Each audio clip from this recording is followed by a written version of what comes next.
J'ai passé 15 ans dans l'administration pénitentiaire, dont 7 ans au Prège. Un monde fait de violence, de brutalité, un environnement dur, hostile, froid, stressant. Aujourd'hui, j'ai décidé de partager cette expérience avec toi. Voici mon histoire. Bonjour à tous, bienvenue dans cette nouvelle vidéo. Aujourd'hui, on va parler de la légitime défense.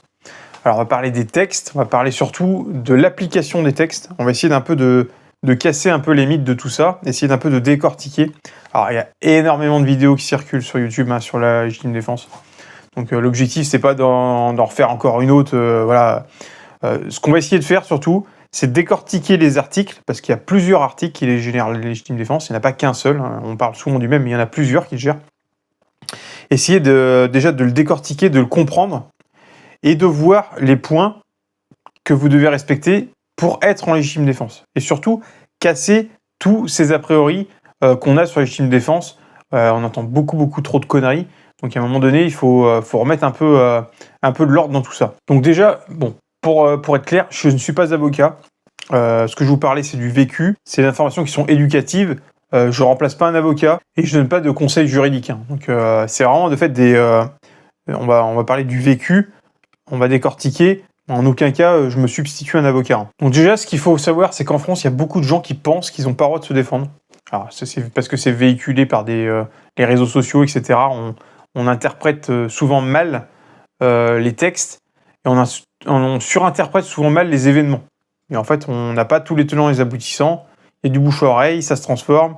Et en fait, en gros, l'événement de base, il est transformé. Et en fait, en gros, chacun il va de son point de vue. Et on en vient à une conclusion à chaque fois que, non, en fait, on ne peut pas se défendre. Si vous pouvez vous défendre en France, par contre, c'est régi par des textes. On est un pays de droit. C'est-à-dire qu'il faut respecter certains critères pour être en état de légitime défense. Donc déjà, de base, vous devez connaître ces différents critères pour pouvoir prétendre être en légitime défense. Déjà, si vous ne les connaissez pas de base, c'est compliqué de pouvoir se dire à quel moment vous êtes en légitime défense. Donc c'est bien d'avoir la mécanique de se dire, ok, c'est quoi la légitime défense ? Et après, à partir du moment où vous saurez ce que c'est la légitime défense, vous serez capable de dire à quel moment je peux utiliser la légitime défense. Autre chose, c'est que en France, nul n'est censé ignorer la loi. C'est comme ça, la loi, elle est comme ça.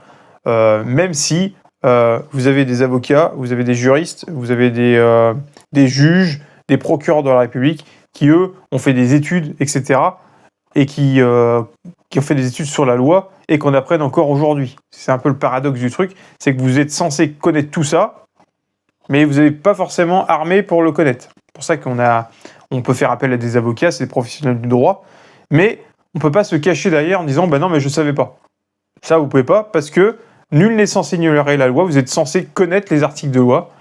Donc, c'est quand même mieux de les connaître pour pouvoir les appliquer. Donc, on va parler de deux textes bien précis. C'est le 122.5 et le 122.6. Le 122.5, je vais vous le lire, mais vous allez voir, on n'y comprend que dalle. N'est pas pénalement responsable la personne qui, devant une atteinte injustifiée envers elle-même ou autrui, accomplit dans le même temps un acte commandé par la nécessité de la légitime défense d'elle-même ou d'autrui, sauf s'il y a disproportion entre les moyens de défense employés et la gravité de l'atteinte. N'est pas pénalement responsable la personne qui, pour interrompre l'exécution d'un crime ou d'un délit contre un bien, accomplit un acte de défense autre qu'un homicide volontaire, lorsque cet acte est strictement nécessaire au but poursuivi, dès lors que les moyens employés sont proportionnés à la gravité de l'infraction. Voilà, c'est pas clair du tout. Même moi qui l'ai lu plein de fois, en fait, on comprend pourquoi les gens ils se perdent, parce que ça veut pas forcément dire... c'est pas clair. Alors, c'est normal, parce que c'est un texte générique, c'est-à-dire qu'on n'a pas un texte pour chaque situation. C'est juste... c'est un texte qui est censé couvrir toutes les situations. Donc, pour tenter d'expliquer ce que c'est que le 122.5, donc sur la légitime défense, on va faire en gros deux colonnes. Donc, on va les visualiser. Il y a une attaque et une défense. C'est-à-dire que vous avez un agresseur qui vous attaque et vous avez une défense. Pour être en état de légitime défense, il y a des moyens mémotechniques. Donc, c'est que l'attaque doit être ARI. Ça, c'est un moyen mnémotechnique. En gros, c'est l'attaque doit être actuelle, réelle et injustifiée. C'est-à-dire que quelqu'un se pointe devant vous, sort un couteau. Là, en elle-même, la menace, elle est actuelle, c'est-à-dire qu'elle se présente maintenant. Elle est réelle, c'est-à-dire que vous n'imaginez pas, il a vraiment un couteau dans la main. Et elle est injustifiée, c'est-à-dire que vous n'avez rien demandé à personne. Vous n'avez pas agressé le mec, vous ne l'avez pas lancé un pavé derrière la tête, le gars, enfin, vous ne lui avez rien demandé, quoi. Pour la défense, en gros, on a une phrase type qu'on se dit comme ça pour essayer de s'en souvenir, c'est « ne s'est pas visé ». Ne s'est pas visé. NSPV.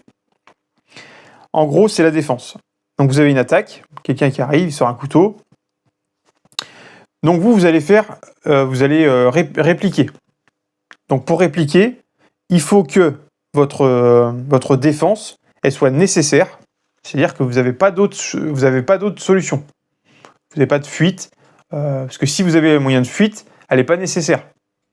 C'est bien ça qu'il faut comprendre. Quelqu'un qui il sort une barre de fer pour vous menacer, et puis derrière, vous avez un boulevard d'1 kilomètre derrière vous, vous vous retournez, vous courez, et en fait, elle n'est plus nécessaire, votre défense. Donc ça, faut bien l'avoir en compte, quoi. Elle est simultanée, c'est-à-dire qu'en fait, votre défense, elle est en même temps. C'est-à-dire que c'est pas style, hier, il m'a fait un truc, et aujourd'hui, je décide de répliquer. Là, c'est plus simultané. Elle est dans la continuité de l'action.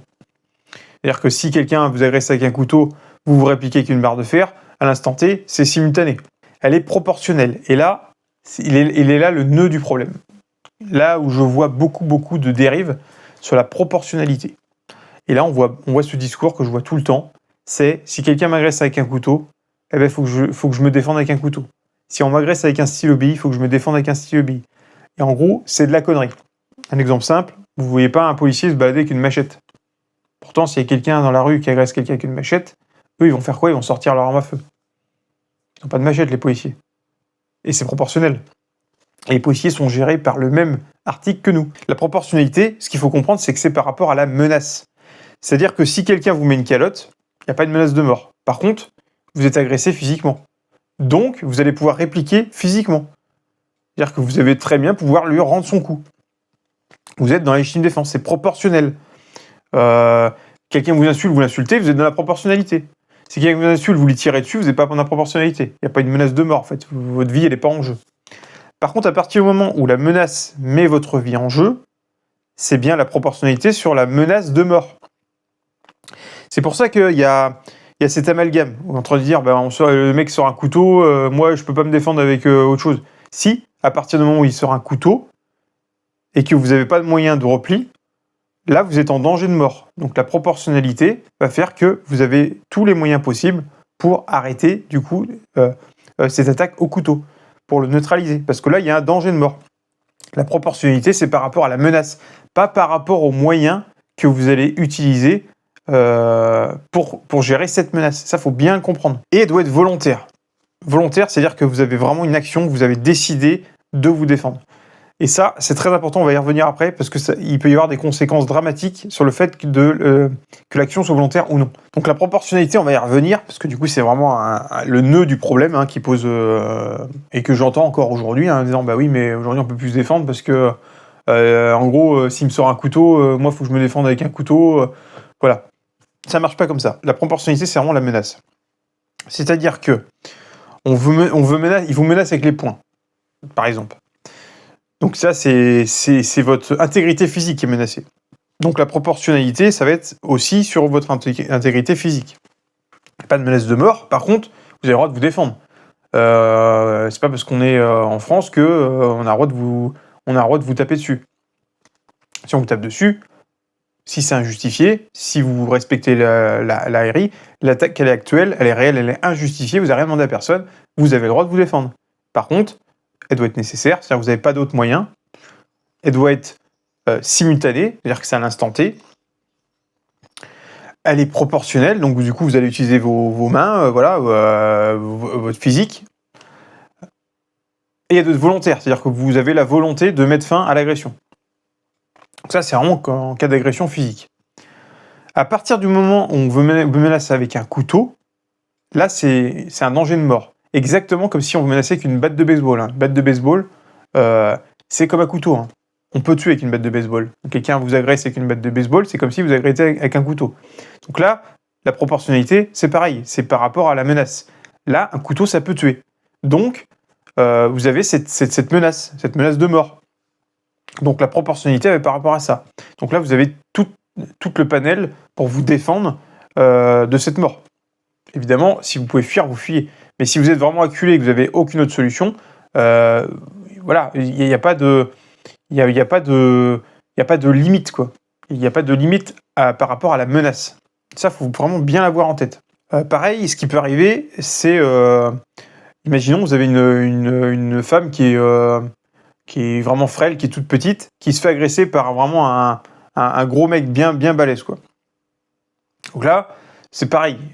En histoire de proportionnalité, il n'y a pas de proportionnalité. Là, on voit bien que physiquement, il a le dessus sur elle. Donc, elle, si elle se défendait pareil à main nue, il n'y a pas de proportionnalité. On voit bien que la menace, elle est plus élevée. Donc, ce qui pourrait arriver, c'est que, imaginons, voilà, le gars arrive à attraper la nana, l'étrangle au sol.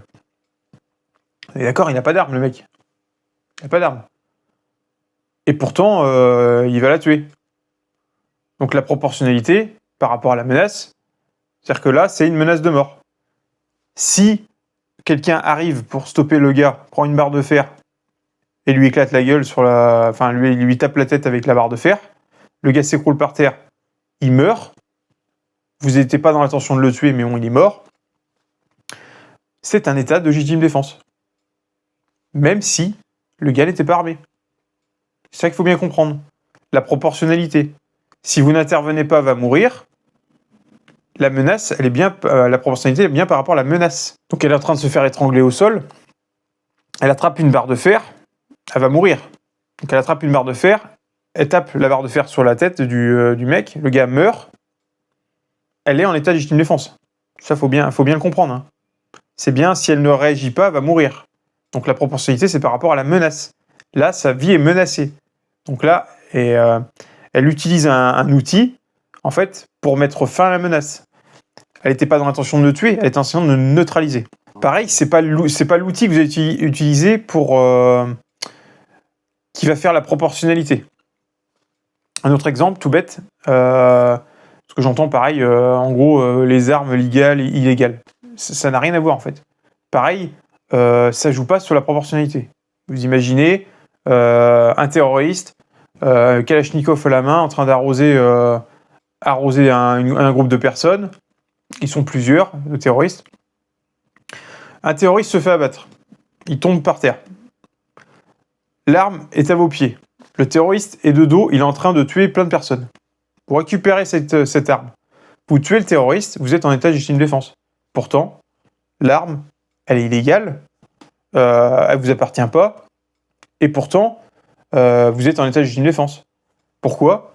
Parce que lui, son attaque, elle est actuelle, elle est réelle, elle est injustifiée envers ces personnes. Vous, votre défense, elle est nécessaire, parce que si vous ne le faites pas, il y a des gens qui vont mourir. Elle est simultanée, c'est-à-dire qu'à l'instant T, ça se passe tout de suite, quoi. Elle est proportionnelle, parce que du coup, c'est par rapport à la menace. Il est en train de tuer, il est en train d'utiliser un outil pour tuer des gens. Donc vous, votre objectif, c'est de le neutraliser pour qu'il arrête de tuer des gens. Et elle est volontaire, c'est une volonté de mettre fin, du coup, à ce crime. La nécessité de volontaire, elle est hyper importante. Je vous donne un autre exemple. Un policier qui est appelé sur une intervention. Un mec avec une batte de baseball qui éclate tout dans la rue. Le policier va à la confrontation du gars. Le gars regarde le policier. Il commence à armer la batte de baseball. Et voilà, le policier sait qu'il va prendre un coup. Donc le gars arme sa batte de baseball. Le policier sort son arme. Il trébuche en arrière. Le coup part. Et le gars s'effondre par terre et il est mort. À la base, le policier est en état de légitime défense. On est d'accord. L'attaque, elle est actuelle, elle est réelle et elle est injustifiée envers le policier. Le policier, lui, son attaque, elle est nécessaire. Enfin, sa défense, elle est nécessaire. Elle est simultanée, dans le même cadre. Elle est proportionnelle. Et là, le nœud du problème. Ce policier-là, il est pris en entretien, voilà, là, on va lui poser des questions, c'est normal, c'est la procédure, garde à vue, etc. On va lui poser des questions, etc. Et dans la conversation, il va dire, bah oui, de toute façon, j'ai trébuché, le coup est parti tout seul. Et là, cette phrase-là, elle change tout. Parce que le coup, il n'est pas volontaire. Le fait d'avoir appuyé sur la queue de détente par accident, c'est pas volontaire. Donc là, on n'est plus dans les légitime défense. On est dans un homicide involontaire. Attention, le poids des mots, la puissance des mots, en France, peut tout changer. Ça, je vous le dis comme ça, parce que des auditions, j'en ai fait plein. Et vraiment, les mots que vous allez choisir sont très importants. C'est-à-dire qu'on ne dit pas n'importe quoi, on choisit bien ces mots, parce que ces mots-là, ça peut avoir des répercussions vraiment monumentales sur la suite. En formation pré, j'ai fait plein de mises en situation comme ça avec la légitime défense. Alors ça démarre souvent par des scénarios simples. C'est-à-dire qu'on arrive, on est armé, etc. Il y a une cible qui se tourne, le gars il est armé, on prend son arme, lâche ton arme, il lâche pas son arme, boum boum, hop, neutralisation de la cible. Fin du scénario. Très basique. Et au fur et à mesure, évidemment, c'est des scénarios de plus en plus pourris, avec vraiment des trucs, mais de l'espace, pour arriver à se dire, ok, tu maîtrises la légitime défense, très bien. Par contre, dans cette situation-là, tu fais quoi? Et des fois, il n'y a pas de solution. Enfin, il n'y a pas de bonne solution. Il n'y a que des solutions les moins pires. C'est pour ça que le texte, il est assez large, il est générique, parce qu'on ne peut pas couvrir tous les scénarios, c'est pas possible. Et j'ai le souvenir, moi, d'un dernier scénario, on est dans la rue, en fait, c'est une rue simulée avec des voitures, etc. Moi, je suis en tête de mon escorte. Devant moi, pof, j'ai une cible qui se tourne, un mec armé, je sors mon arme, lâche ton arme, il lâche pas l'arme, boum. Et au moment où je me retourne, qu'est-ce que je vois? Je vois des mecs armés à côté, en fait, de mes collègues. Alors, il faut voir la scène, vous avez mes collègues, et plein de mecs armés, en fait, qui sont là. Le piège, il était évident. Voilà, c'était vraiment, en fait, pointer mon arme contre les collègues, et là, du coup, c'était au revoir, tu peux rentrer chez toi. Moi, je l'ai joué finaux. J'ai dit, les gars, voilà, on se replie, on court. Et du coup, on est parti. Débriefing de situation. Le gars me dit, mais pourquoi t'as pas traité les cibles? Moi, j'ai fait style, ah bon? Mais j'ai pas vu les cibles. Je vois pas de quoi vous parlez, en fait. Et du coup, il me dit, bah ouais, du coup, t'es mort. Ah bah oui, je suis mort. Je suis mort, mais je suis pas éliminé. Je suis pas sorti de ma formation, quoi. C'est un choix délibéré, c'est un peu malin, mais bon. Dans la réalité, ça serait certainement pas passé comme ça. Mais bon, on voit bien que est-ce que je l'aurais traité cette cible-là, est-ce que je l'aurais pas traité? Pas évident, parce que c'est trop proche, etc. Donc chaque situation, vraiment, c'est pas comme c'est pas du scolaire, quoi. Chaque situation est vraiment bien définie, bien particulière. Donc ce qu'il faut vraiment avoir en tête, c'est ça. C'est vraiment ce moyen mémotechnique pour déjà se dire est-ce que oui ou non je suis en état de légitime défense. Et ça, vous devez avoir le cheminement avant, parce que quand vous êtes dans l'action avec la montée d'adrénaline, est-ce que je suis en état de légitime défense? Je ne sais pas. Donc ça, si vous avez je ne sais pas, vous ne pouvez pas traiter l'information. Si vous savez exactement c'est quoi un état de légitime défense, là, direct, vous pouvez dire oui, je suis en état de légitime défense, et donc là, du coup, j'interviens. Ce qu'il faut savoir aussi, c'est que l'état de légitime défense, c'est pas comme dans les films américains, c'est-à-dire que, bon, imaginons, quelqu'un arrive chez vous, en fait, sort une arme, vous court dessus, vous sortez votre arme, boum boum, le gars tombe par terre, il s'écroule. Bon, voilà, vous rangez votre arme, et puis du coup, vous allez tranquillement vous coucher, et puis voilà, puis super, le générique démarre. Ça marche pas comme ça. Dans la réalité, si vous faites état de légitime défense, et surtout quand il y a un décès ou quand il y a des blessures très graves, il y a une procédure. C'est la loi, on est en France, il y a un code pénal, voilà, donc il y a une procédure. Ce qu'il faut savoir, c'est qu'à partir du moment où vous avez fait usage de légitime défense, il y a forcément une procédure judiciaire. C'est obligé, c'est comme ça, c'est la loi. Donc ça, il faut bien l'avoir en tête. Il faut bien le comprendre, quoi.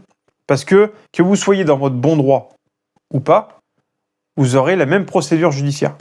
C'est pour ça, il faut bien l'avoir en tête. C'est pour ça qu'il y a des gens, ils font beaucoup d'amalgame avec la légitime défense, parce que oui, mais voilà, maintenant il est en prison, il est en prison, et en fait, quand tu creuses un peu, il est pas en prison, en fait. C'est juste qu'il est en contrôle judiciaire, ce qui est normal, c'est le déroulé logique de la procédure. À partir du moment où vous avez fait un état légitime de défense et que ça a été grave, il y a des blessures graves, il y a un mort ou des répercussions sont graves, il y a une procédure judiciaire, c'est logique.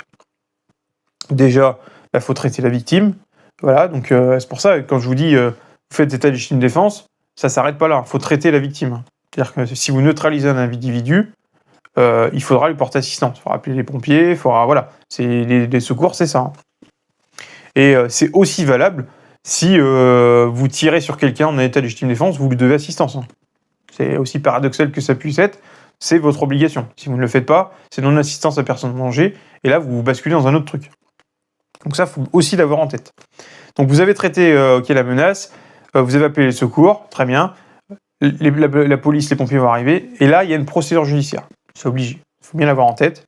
C'est-à-dire qu'il va y avoir une enquête, vous allez certainement aller en garde à vue. La garde à vue, c'est pas la prison. La garde à vue, c'est fait pour isoler le problème, pour vous poser des questions. Qu'est-ce qui s'est passé? À la suite de la garde à vue, vous allez voir un procureur de la République. Le procureur de la République, avec tous les éléments, il va décider de est-ce qu'il y a des poursuites? Est-ce que il faut vous placer en prison? Est-ce que vous allez être en contrôle judiciaire? Est-ce que voilà, il va prendre une décision par rapport à la société. C'est-à-dire est-ce que du coup l'événement est perturbateur pour la société en règle générale. Donc il peut très bien décider de dire non, vous restez chez vous en contrôle judiciaire. Contrôle judiciaire, c'est pas la prison. Contrôle judiciaire, c'est en gros, vous êtes à la disposition de la justice, vous aurez certainement des obligations, soit aller pointer au commissariat, voilà. Donc la base, toujours la présence d'un avocat. Toujours. À partir du moment où vous avez fait usage de légitime défense, il n'y a pas de discussion, c'est avocat. En audition, le piège des mots, souvent, ce que j'ai pu voir, moi, c'est vraiment ça. C'est ne pas utiliser les bons termes ou les bonnes expressions au bon moment. Parce que des fois, on veut dire des choses et en fait, on n'utilise pas les bons mots. Et du coup, ça veut dire complètement l'inverse. Donc déjà, la base de l'audition, hein, c'est les réponses les plus courtes. Oui, non, on ne rentre pas dans les détails. Enfin, sauf si on vous le demande, évidemment. Mais de vous-même, vous ne rentrez pas dans les détails. Et si vous ne savez pas, vous dites « je ne sais pas ». Point. Pourquoi ? Un exemple tout bête. Vous êtes en cas de légitime défense, vous faites feu sur un assaillant, vous tirez X fois. Et du coup, il va vous poser la question « combien de fois vous avez tiré ?» Il va dire « je ne sais pas, j'ai tiré 4 fois. » quoi. Sauf qu'il s'avère qu'il y a 6 impacts. Donc là, ils vont vous dire, ok, alors les 4 premiers impacts, c'est la légitime défense, mais alors les 2 autres derrière, c'est pas la légitime défense. Vous voyez, c'est vraiment vraiment les trucs de merde qui peuvent arriver en discussion, en audition, et qui peuvent vous mettre en porte-à-faux. C'est vraiment quand vous savez pas, combien de fois vous avez tapé, j'en sais rien, je ne sais pas, voilà. Pareil, quand vous dites, c'est parti tout seul, ou j'avais pas le contrôle, ou etc., vous n'êtes plus dans le cadre de légitime défense, on est bien d'accord. Il faut que ce soit volontaire. Donc c'est une volonté de. Donc, si vous n'avez pas fait exprès ou si ça, donc là vous n'êtes plus dans le cadre de légitime défense. C'est involontaire. Pareil, les termes, hein, quand tu dis je voulais lui faire mal, je voulais le tuer, ça non, parce que du coup c'est pas du cadre de légitime défense, là c'est du cadre de l'homicide. Pareil, vous avez voulu neutraliser la menace, oui, la menace était réelle, j'ai voulu la neutraliser, mais en aucun cas vous voulez tuer. Si vous dites j'ai tué, c'est un homicide. Voilà, c'est pas de la légitime défense. Vous pouvez vraiment avoir des problèmes en plus des problèmes que pourrait y avoir en légitime défense, mais si vous n'utilisez pas les bons termes, les bons mots, les bonnes expressions, si vous êtes bancal dans votre explication, vous pouvez basculer dans complètement autre chose, quoi. Donc allez pas vous rajouter des problèmes. N'oubliez pas après, hein, je répète, en cas de légitime défense, vous avez fait usage de la force, ok, vous devez vous occuper de la victime. Votre agresseur est du coup maintenant une victime, donc vous devez vous en occuper. On n'abandonne pas les lieux, on s'enfuit pas, parce que sinon ça va vous porter préjudice, c'est sûr. On va vous le reprocher, on va dire si vous êtes parti, c'est que forcément vous avez quelque chose à vous reprocher. Non, on s'occupe de la victime, on appelle le secours, voilà, on fait ce qu'on peut, quoi. On est en PLS, etc. S'il y a des premiers soins à faire, on les fait. Ça vous donnera du biscuit pour plus tard. Il faut bien expliquer que voilà, si vous étiez dans les cas de légitime défense, mais après, une fois que vous avez neutralisé les menaces, vous êtes occupé de lui, vous avez fait en sorte de le soigner, etc. Un cas très particulier, c'est l'article 122.6. Alors, personne n'en parle de cet article-là, pourtant il existe bien, hein, c'est un article sur la légitime défense, mais dans le cadre de la nuit. la nuit dans la défense du domicile. C'est vraiment très spécifique. Hein. En gros, c'est une présomption de légitime défense. À partir du moment où vous êtes chez vous de nuit, vous êtes quasiment automatiquement légitime défense. C'est une présomption de légitime défense. C'est pour ça que les attaques de nuit sont très rares. Vous inquiétez pas, les cambrioleurs le savent. La nuit, c'est risqué pour eux. Parce que la nuit, vous êtes chez vous, vous êtes dans un environnement sécurisé. Donc, vous êtes... puis en plus, c'est de nuit, donc on n'a pas forcément le visuel, etc. Donc, cet article-là vous présente bien les choses. Vous êtes bien en état de légitime défense, une présomption de légitime défense. Donc, il n'y a pas de discussion à avoir. En fait, vous êtes de nuit, vous êtes dans votre domicile, vous êtes en légitime défense, quoi. Donc, il y a des idées préconçues qu'il faut détruire. Hein. En France, on n'a pas le droit de se défendre. Si, vous avez le droit de vous défendre. Par contre, il y a une législation, il y a des textes. On ne fait pas n'importe quoi. Il faut que vous répondiez au cadre de légitime défense. Si vous êtes dans les cadres de légitime défense, vous avez parfaitement le droit de vous défendre. Au contraire. Et c'est pareil, si une menace est avérée sur quelqu'un d'autre, vous êtes aussi en état de légitime défense si vous allez défendre cette personne. Et vous avez l'obligation d'intervenir. Alors pas forcément physiquement, ça peut tout simplement appeler les secours, voilà. Mais vous avez obligation d'intervenir. Sinon, c'est non-assistance à personne en danger. Si je me défends, j'irai en prison. Non, vous n'irez pas en prison si vous êtes en état de légitime défense. Par contre, c'est sûr qu'il y a une procédure qui sera mise en place. Il y aura forcément une garde à vue. Il y aura des procédures judiciaires. Ça, c'est normal. Ça fait partie de notre législation. C'est comme ça. Mais c'est pas parce que vous êtes en garde à vue que vous allez finir en prison. Ça fonctionne pas comme ça. Si vous êtes dans le cadre de légitime défense, vous devez respecter la légitime défense, vous n'irez pas en prison. Donc ça, c'est quelque chose aussi qu'il faut imprimer parce que vous pourriez prendre des mauvaises décisions de peur de. Et ça, c'est pas bon. Parce que du coup, si vous avez une décision à prendre et que vous pensez directement aux répercussions que ça va avoir alors que vous êtes en état de légitime défense, c'est pas bon. Il y a un terme que mon major instructeur avait là-dessus. Bon, c'est un peu connu dans le milieu. C'était « Il vaut mieux être jugé par 12 que porté par 6 ». Dans le doute. Donc ça veut bien dire ce que ça veut dire. Mais par contre, il faut que vous soyez dans le cadre de la légitime défense. On est bien d'accord. Donc l'autre idée reçue, je dois me défendre avec le même moyen que mon agresseur. Non, c'est pareil. C'est toujours par rapport à la proportionnalité de la menace. C'est-à-dire que si le mec vous met une baffe, vous pouvez répercuter qu'avec vos mains, mettre une baffe, un macaron si vous voulez. Mais par contre, si quelqu'un vous menace avec une arme létale, là, il n'y a pas de débat. C'est que là, votre vie est menacée. C'est la proportionnalité, il y a un danger de mort. Donc là, à partir de là, il y a un danger de mort. Les moyens que vous devez mettre à votre disposition, c'est pour empêcher cette menace de mort. C'est bien ça qu'il faut encadrer. Hein. C'est pas parce qu'on vous attaque avec un stylo que vous devez vous défendre avec un stylo. Hein. C'est vraiment par rapport à la menace. Est-ce que la menace, elle est pour votre intégrité physique? Est-ce que c'est une menace de mort?